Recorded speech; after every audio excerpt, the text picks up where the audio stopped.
Today, we'll have a very interesting topic for you. Roland Hoffman and I will be talking about the big difference between analog and digital amplification. Roland, please describe for me analog and digital amplification. What do we understand about these words, these terms? How much time do we have? How many hours?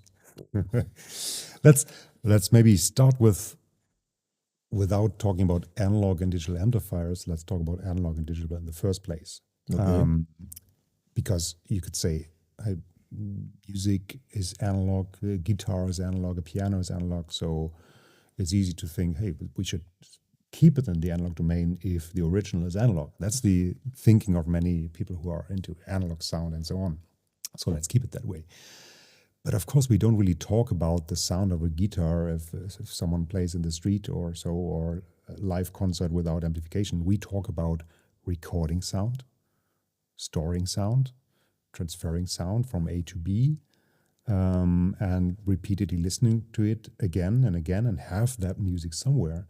And then, of course, we talk about sound in the digital domain. Because nowadays, every studio, no matter if it's music or movie productions, that is in the digital domain. So as soon as the instrument or the voice or the sound effect is recorded, it is in the digital domain anyway. So this whole idea of let's keep it analog only goes as far as you have the live singer or instrument or whatever in front of you. That is analog. And of course, in the end, we listen analog with our ears.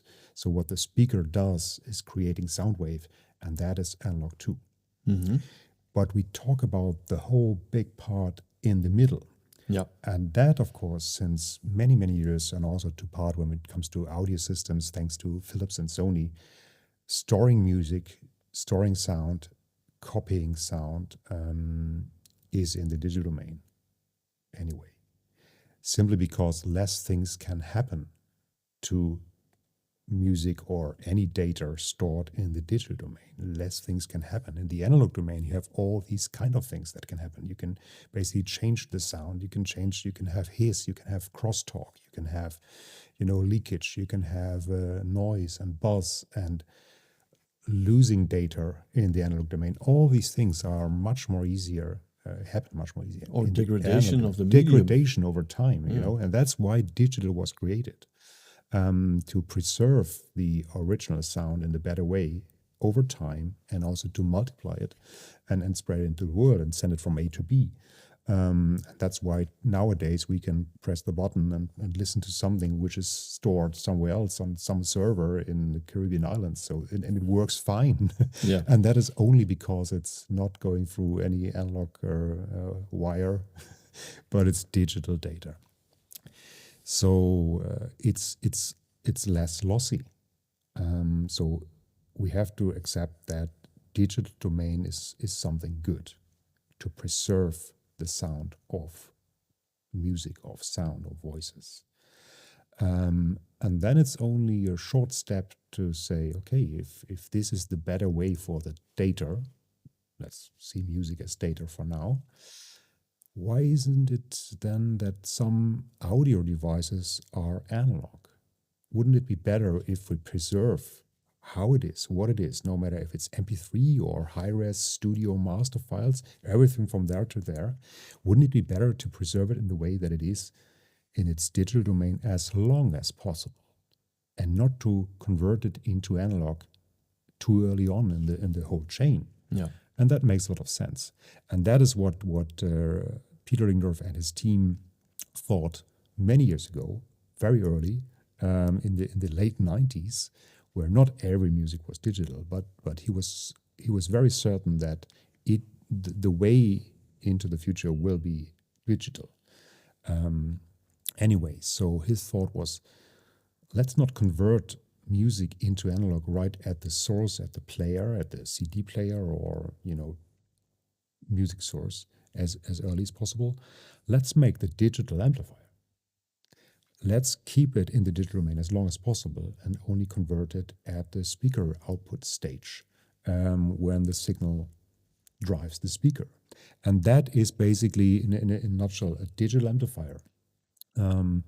It accepts, understands digital data, and to say it very simple, amplifies digital data. It's much more complex than that, but that's what a digital amplifier does. And surprisingly, if we talk about traditional amplifiers like Class A, Class AB, G, H, and even D, switching amplifiers, they all convert sound into the analog domain first and then amplify it. And that is a little bit like, wait a second, why? Why don't you, keep it in the digital domain longer? Because, as I said, in the analog domain, you have all these side effects that can happen to the signal and change the signal. So in order to avoid that, keep it in the digital domain, but all these amplifiers turned into analog and then amplify it together with the analog side effects. And you could say the worst amplifiers even squeeze the incoming signal in the analog domain through a volume attenuator, like a sliding resistor, a volume pot, or resistor networks, things like that, in the analog domain. And I mean, look at the calendar, it's 2024. Sorry, you don't have to do that. You don't have to have the volume pot like in the 50s anymore. It's a much better way, and that's the short answer, because music is in the digital domain already. So analog, or let's say digital, is not your enemy. Well, Roland, that all sounds good in theory, but why are there still like valve amplifiers, like Class AB amplifiers, when you just actually said that it's best to preserve everything in the digital domain? So why do we still get confronted with all this analog stuff? It's a good question, and it's not that analog amplifiers are bad per se. Of course, analog amplifiers are very refined and matured over the years. They are really good, and not every digital amplifier or component out there is good, because we still talk about a thorough development and thorough audio device that has to do many things good.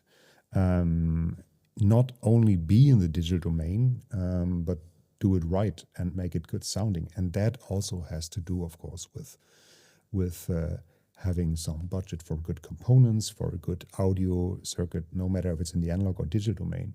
So the basis or the foundation is better in the digital domain, but still in both analog and digital, you can create audio components on this level, or that level. So only keeping it in the digital domain is, of course, not the answer for everything. You still have to have a really good audio design in the analog and digital domain. So it's just not one golden ticket and then you have the perfect audio components. Far from it. Otherwise, all components would be the same and sound the same. So the difference comes from better components, a better signal path in a product, and again, no matter whether we talk about digital or analog signal path.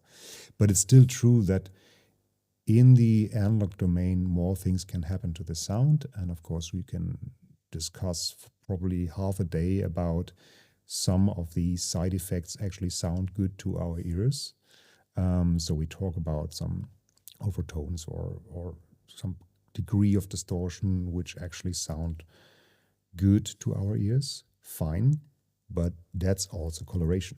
Yeah. So that brings us back to, okay, do we want to have the same coloration to every sound, to every instrument, or to every voice, right? Or is it not more right to say, okay, I like this coloration, but it's kind of wrong still to have the same coloration on everything.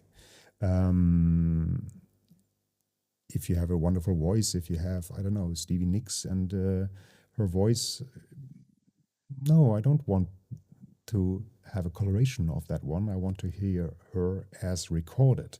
And I think then we move closer to please keep it in the digital domain as long as possible, because that's how it's stored and preserved, and not add too much along the line. What about efficiency? Is that a thing?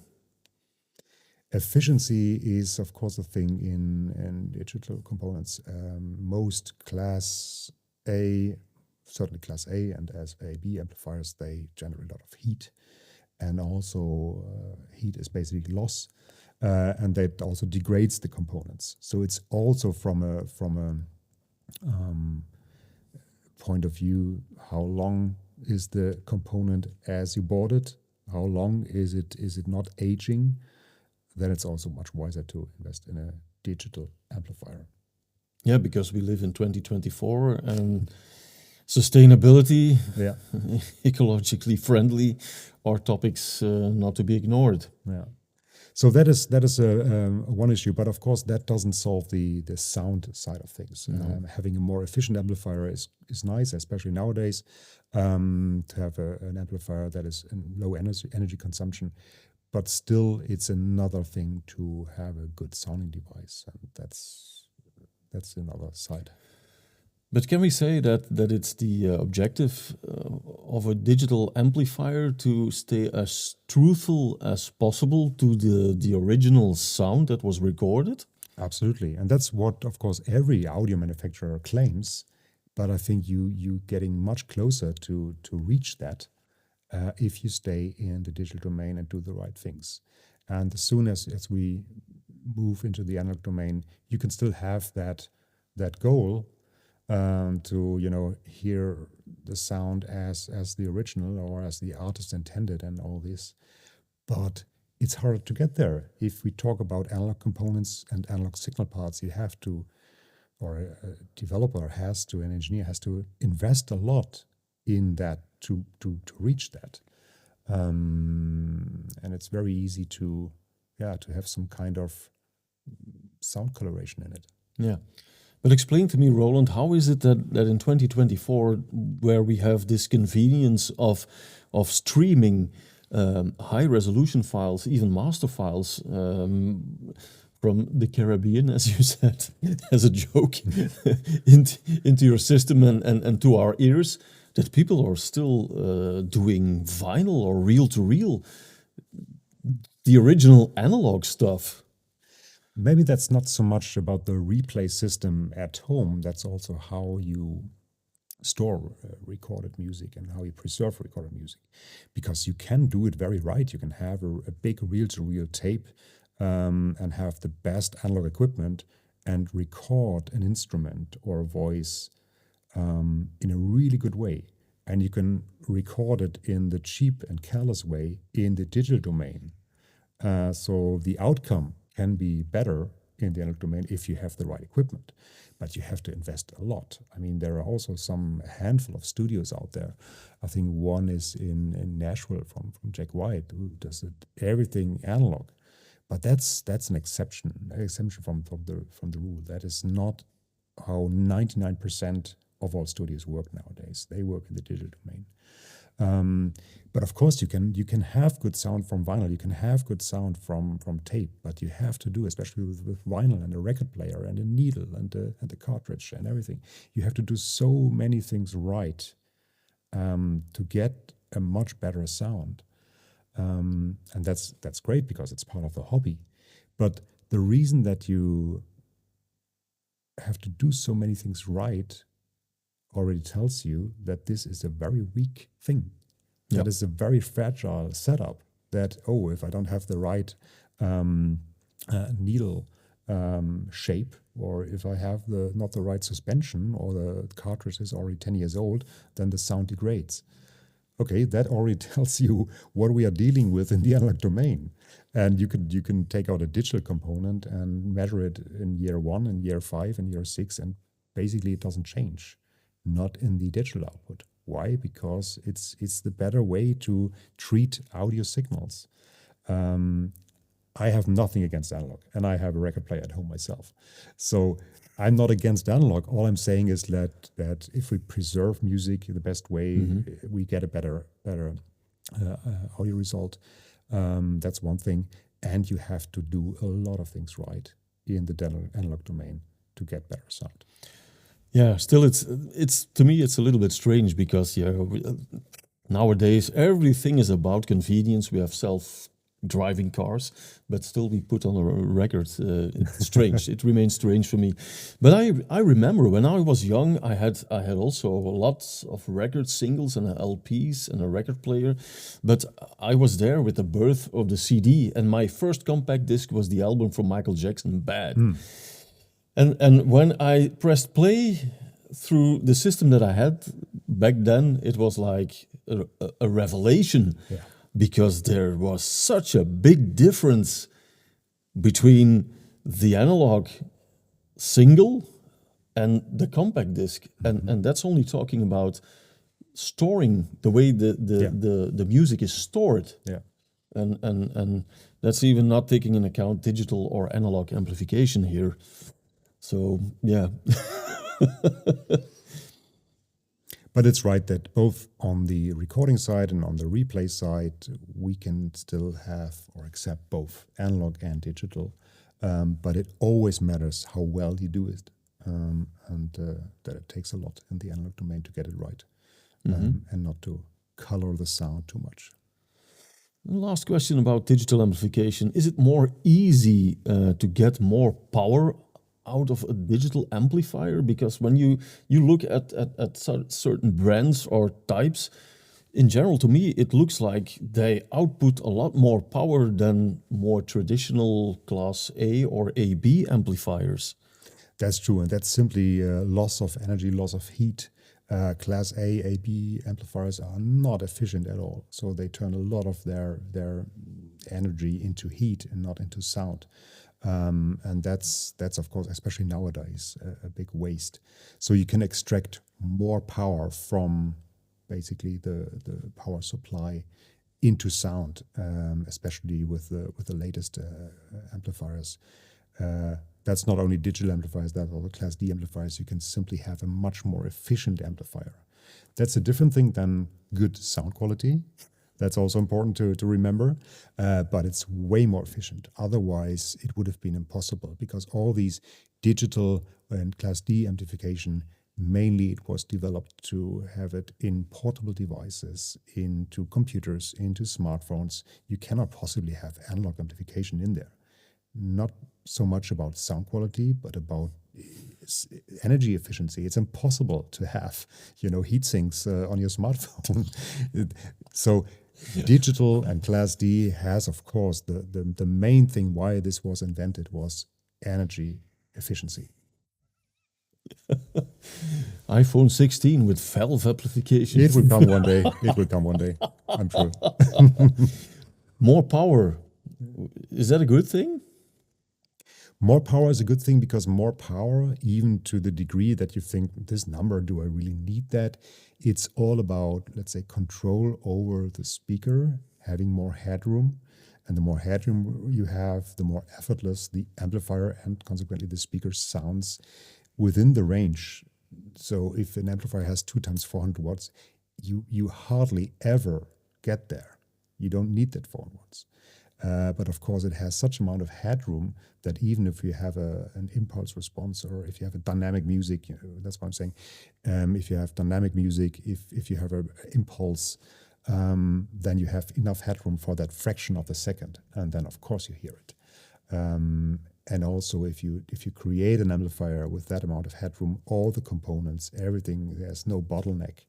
So it's like a car engine, no matter if it's electric car or petrol car, whatever, it's headroom, and that you need only in short moments. But in these short moments, it's super important, and it gives you this effortless drive or sound, and that's what more power is good for.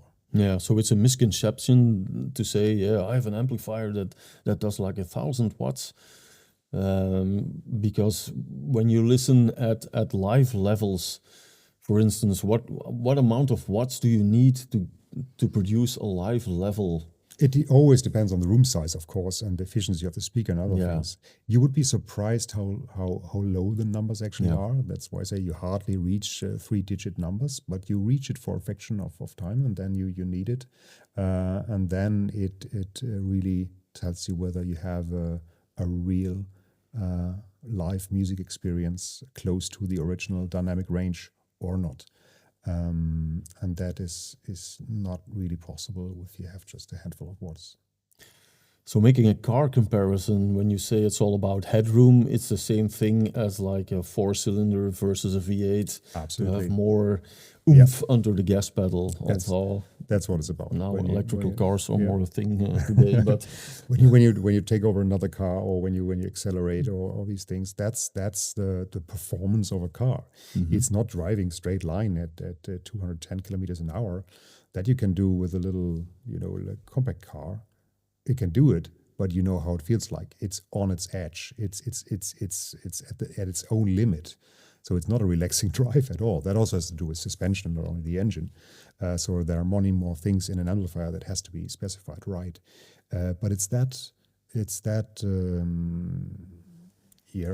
effortlessness and how safe it feels in the car to drive at 210. If the engine is bigger, if the suspension can take more, it just feels better to drive. And that you could almost say that's the same for a good amplifier. If it's done well in every dimension, including the output power, it just is more satisfying, no matter which music you play and how loud you play and what your room size is. So there you have it. We talked about the difference between storage of music, analog versus digital. Kind of a parallel. It's the same for analog and digital amplification. So staying in the digital domain offers lots of benefits, sonical benefits. So I hope you got that through this message. Thank you, Roland, for the Welcome. the tech talk.